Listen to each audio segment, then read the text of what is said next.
C'est une tradition en début d'année, après les vœux aux Français, le président reçoit chaque année les ambassadeurs, ces diplomates qui représentent les intérêts français à travers le monde.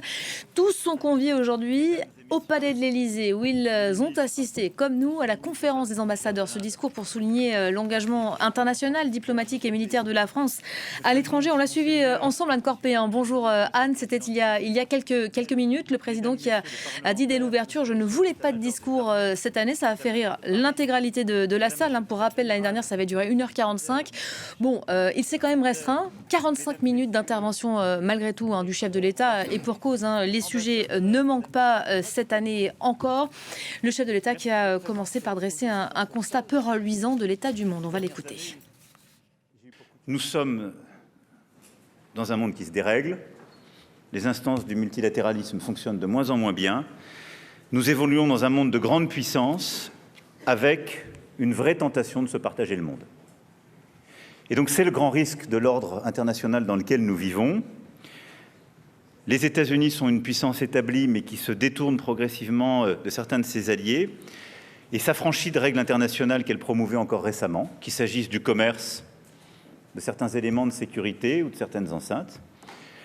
Et la Chine est une puissance toujours montante, qui doit faire le choix de partenariats diversifiés, mais qui témoigne d'une agressivité commerciale de plus en plus désinhibée.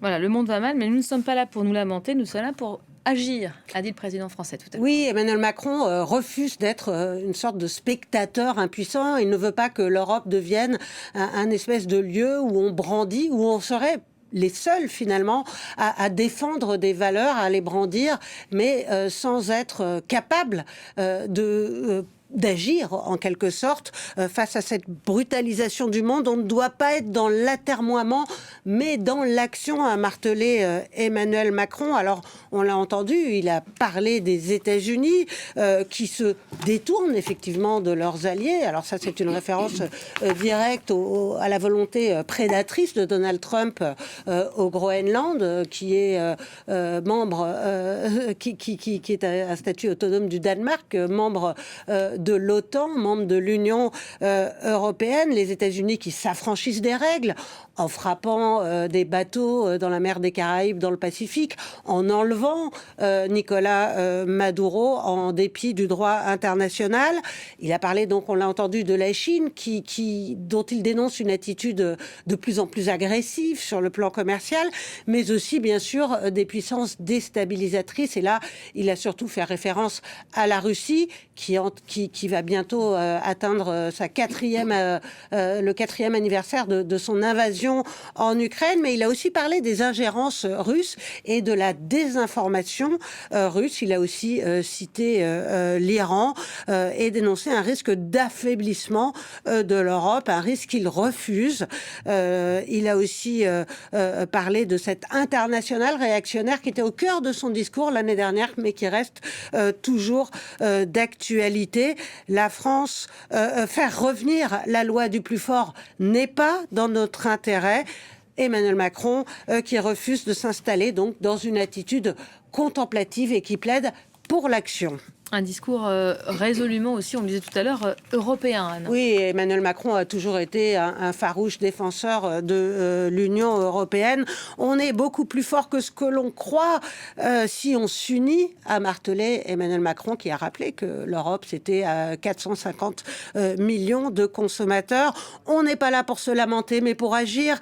Il faut assumer pleinement notre ambition diplomatique, défendre notre intérêt, notre influence, ne pas devenir une puissance morale impuissante, assumer un discours de puissance. Voilà la thématique employée par Emmanuel Macron, qui a notamment souligné les avancées de l'Europe, de la défense. On a réussi une révolution stratégique, a-t-il affirmé, en parlant d'un réveil fondamental. Alors c'est vrai que la Commission européenne s'est dotée de nouveaux instruments, notamment financiers, a mis en place la préférence européenne dans les acquisitions d'armement. Il faut décliner sur le plan capacitaire, sur le plan industriel. Maintenant, a souligné Emmanuel Macron, qui appelle à penser en Européens, à protéger nos valeurs.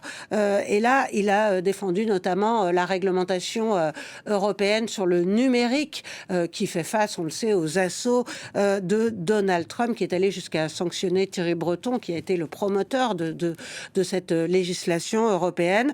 Se protéger aussi sur le plan économique, où il a dénoncé les actions déloyales. Il a expliqué qu'on ne pouvait pas à la fois exiger des Européens qu'ils se soumettent à des normes qui ne sont pas imposées à l'extérieur. Là, un clin d'œil très direct aux agriculteurs qui manifestent aujourd'hui devant l'Assemblée nationale. Alors, il a évoqué ces clauses miroirs, ces clauses de sauvegarde qui existent en Europe, avec un appel à plus de simplification et à des investissements dans l'innovation.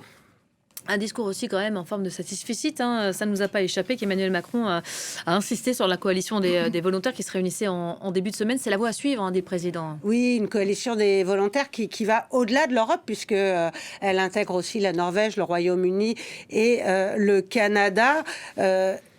Pour lui, la coalition des volontaires, c'est vraiment le modèle à suivre, un succès, un vrai réveil, a-t-il dit.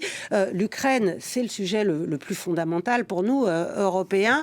Et il voit dans cette coalition la possibilité d'une action utile. Il faut quand même souligner que cette coalition n'interviendra qu'en cas d'accord de paix entre l'Ukraine et la Russie. Et là, on en est loin. Mais Emmanuel Macron l'a souligné, nous avons raison d'aider l'Ukraine. Nous continuerons sur le plan financier, a-t-il rappelé. La totalité de l'aide à l'Ukraine vient désormais de la coalition des volontaires, puisque si de l'équipement américain continue d'arriver en grand nombre en Ukraine, il est désormais intégralement financé par cette coalition des volontaires. On a consolidé quelque chose d'inédit, c'est donc possible, c'est féliciter Emmanuel Macron. On a bâti des garanties de sécurité pour le jour d'après, et il s'est targué d'avoir réussi à modifier les efforts déployés par les États-Unis en termes dans la négociation. Et là, c'est une référence directe au plan de 28 points qui était sorti des cartons à la grande stupeur, un plan calqué sur les desiderata de Vladimir Poutine, et que la coalition des volontaires a réussi, dit Emmanuel Macron, à modifier. Le problème, c'est que Vladimir Poutine n'acceptera sans doute pas ce plan tel, en tout cas, qu'il est formulé actuellement.